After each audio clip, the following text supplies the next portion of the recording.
Okay, so our next panel will kind of bring to light what's super important. They're all very important, but we are living in a very politically unstable world right now, and the geopolitics has been more kind of uncertain than ever in many countries. And so I'd like to bring to the stage someone who's going to help us kind of put a spotlight on why culture is not a luxury. It's actually a necessity in times when governments are trying to kind of take that away from its people. So please welcome culture manager and former director of Slovakia's National Theatre, Matej Drikla, who's here to share a passionate call for action from Slovakia.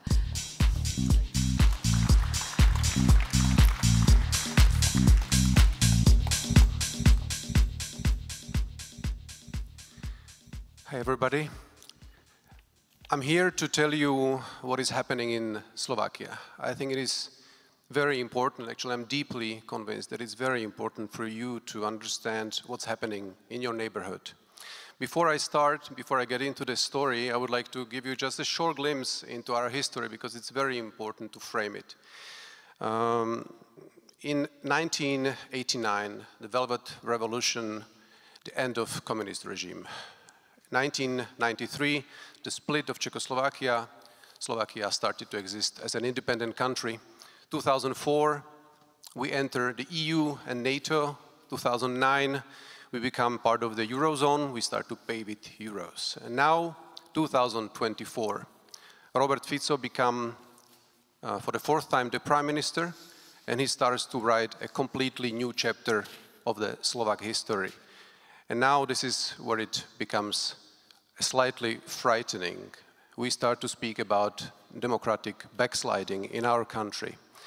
I don't want to be too political, but we are living in an era when it is important to be political. It is important to speak out, because I think that the liberty and the freedom of arts is endangered not only in our country.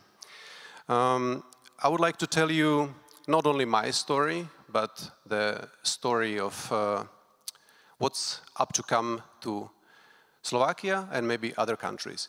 Every democracy has ups and downs, and unfortunately, Slovakia is going steeply down.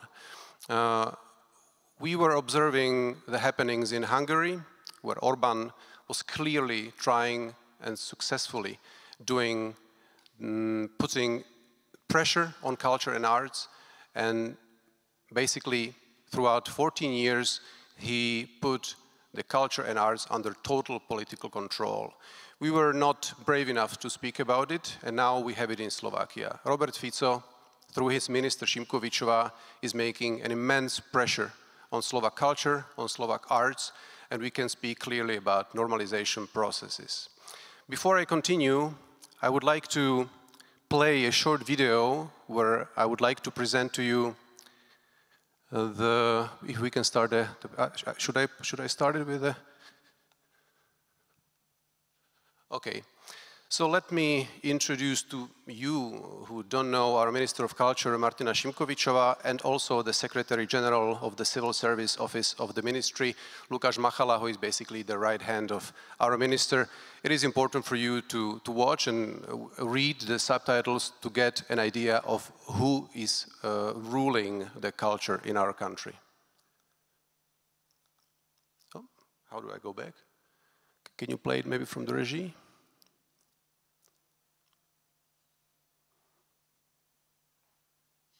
Should be a video. Now go back.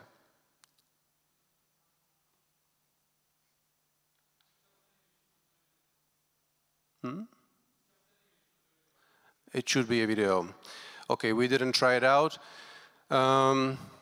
Unfortunate for you, because you would be amazed. So let me tell you what, there is a mixture of 4 videos. In this video, she says that the white race is endangered by LGBTQ community. In the second video, she says that from now on, Slovak culture will be Slovak and no other. She refuses any mixture of cultures. She speaks about Slovakia, which is a melting pot of cultures since ever. In the third video, she comments on a scandal that she provoked by basically kidnapping a bust of the Renaissance artist Donatello from a museum.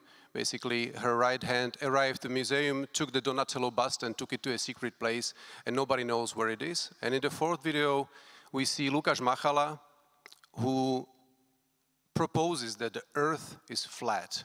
And he challenges the reporter by asking, were you in space? Do you know that it's not flat? So these kind of politicians we have in our country. To put a cherry on the, if you can, I don't know, put the next image. Okay, this is a picture of an outdoor campaign in Slovakia. You can read it. We stop funding LGBTI projects. This is a billboard, one of many billboards all over Slovakia, of the SNS party, which is the Slovak Nationalist Party. It's the oldest political party in Slovakia, and Martina Šimkovičová is a part of this party. I think this speaks for itself. Now, this story becomes personal. I was the general director of the Slovak National Theatre, and since Martina Šimkovičová became the minister, there was a lot of tension, not only because of her expressions. By the way, she was a former TV presenter for TV Markiza, and she was fired from the position of the TV presenter because of her racist comments on social networks. Now she is the Minister of Culture, and she continues with homophobic, xenophobic, and other phobic expressions on public. The tensions were growing, and me as General Director of Slovak National Theatre, I was in a very difficult position. Slovak National Theatre was always sort of fortress of freedom of expression in Slovakia. Slovak National Theatre played a very important role in 68th, in 89th, and it was supposed to play an important role now. Well, they found a very simple solution. In August 2024, in the morning, a lady from the ministry rang on my doorbell and announced me that I was dismissed without any official reason, without any official echo that this would come.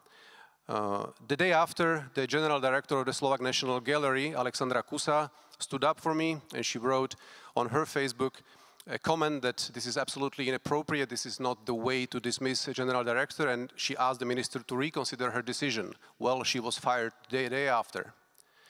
After these two dismissals, Slovakia started to activate. We can go to the next picture, to the next slide. Massive protests started in Bratislava.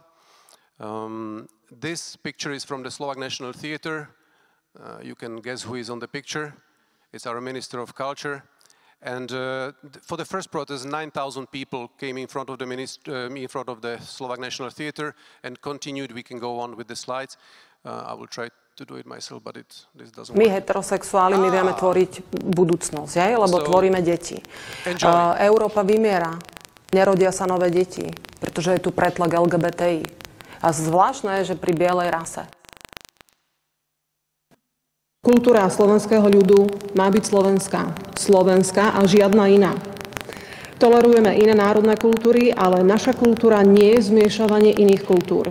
Ak máme byť uznaní ako národ s vlastnou kultúrou, postavme do popredia našich buditeľov, naše zvyky, naše tradície a naše dejiny.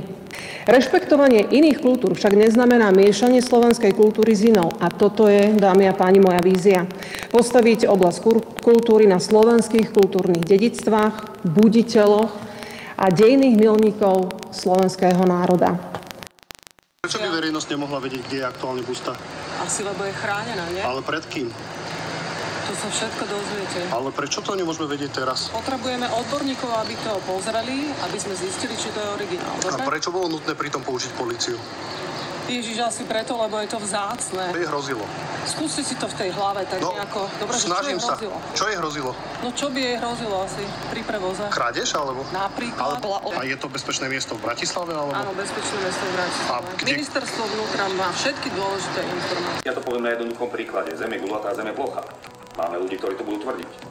A Chcete mi povedať, že tiež majú dostať priestor tí ľudia? Myslím si, že určite áno. Máte vedieť... Keď to nie je podložené. A čím to nie je podložené podľa vás? Je to nejakými, ja sa pýtam vás, je to podložené, že Zem je plocha, je podložené? A je podložené, že Zem je gulatá. Ja sa vážne pýtam, je to podložené? Boli ste vo vesmíre? Vy ste neboli, ja tiež neviem. It is funny and it is dramatic at the same time. This is reality in Slovakia as of now. And I think it's very important for you, and this is the reason why I'm here, to realize that this is not just a local fire. This will continue, and it will continue to other countries, and we have to stand up, and we have to speak very freely, and we have to prevent from this fire to spread to your countries. Thank you for making this video, because I think it's very important to see. We can go on with the following slides, which are, this is the first protest. Now, what happened as a reaction was a creation of a civic platform called Open Culture. I'm a part of it. We are a civic platform. We organize protests. We inform the public about every single devastating step of the ministry. We organize also conferences, and one of the most important things we did in the last months, we organized an international conference, Open Culture, in Bratislava in May, where we invited many important figures from the European culture field. There were heads of institutions like European Theatre Convention, Open Culture, NEMO, the platform of museums and galleries, etc., Culture Action Europe. And we spoke about what is actually happening in Slovakia. Slovakia, and that's why I framed it at the beginning, we are a very fragile and young democracy. We don't have strong institutions. We don't have strong media, and being fragile, it is very easy for autocrats to erode it and to start deconstructing the freedom of the country. And this is exactly what is happening. It is not only certain intellectual limits of our minister and her right hand, it is much broader. Something that she is just a smoke wall for the prime minister to cover the huge corruption schemes and the decomposition of democracy. I think it's deeper. Every autocrat, when it comes to power, starts by getting under control the media, the third sector, and culture and arts. And this is what we are living right now in Slovakia. She dismissed the general director of the Slovak National Theatre, Slovak National Gallery, Slovak National Museum, the Monuments Office, the public television. They changed laws in order to do what they are up to do, and they are unstoppable. Of course, it is impossible for a civic platform to stop the state vehicle, the state machine. Now, and I'm coming to the most important part of my speech and why I'm here. During the conference, we spoke with international partners about not only what is happening in Slovakia, what was happening in Hungary, and what is starting to happen in other European countries, but also how we can prevent it, because thinking positive is not enough. We have to take action.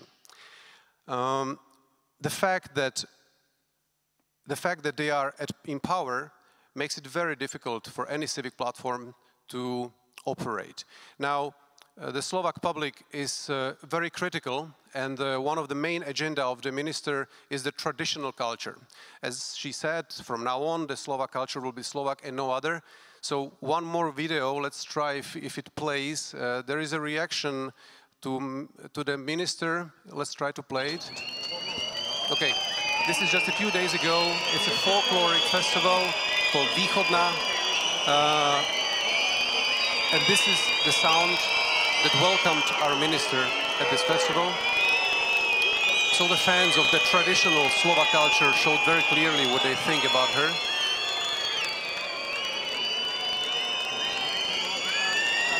And I play this video because it's very important to understand that even though she gets this kind of feedback, even though we are subject of articles all around Europe, and even though we speak and we express our ideas, we are not able to stop it, and we need to go one level up. So let's go to the next slide. I think you get the idea. The end of the conference was dedicated to a document that we call Bratislava Declaration. And now, if you permit, I'd like to read a bit for you. I will explain what is the Bratislava Declaration. This declaration arises from a shared and urgent need to resist the threats to artistic freedom across the member states of the European Union. We call for a robust legal response to the growing influences of governments that seek to control and interfere with the culture and creative sectors and undermine internationally agreed human rights standards. This declaration is issued during the international conference Open Culture, organized by Open Culture Platform in May in Bratislava. It reflects the lived experience of cultural workers, artists, institutional leaders, and grassroots organizations across EU who face on a daily basis the consequences of rising authoritarianism, censorship, the erosion of cultural freedoms, the deconstruction of the culture and creative sectors leads to the deconstruction of the societies. Now, the document, I will share it at the end with you, is a bit longer, but I just picked a few points that I would like you to go through together with me. And at the end, I will ask you to join. So we, the undersigned, issue the following declaration as a call to action directed at the leadership of the European Union.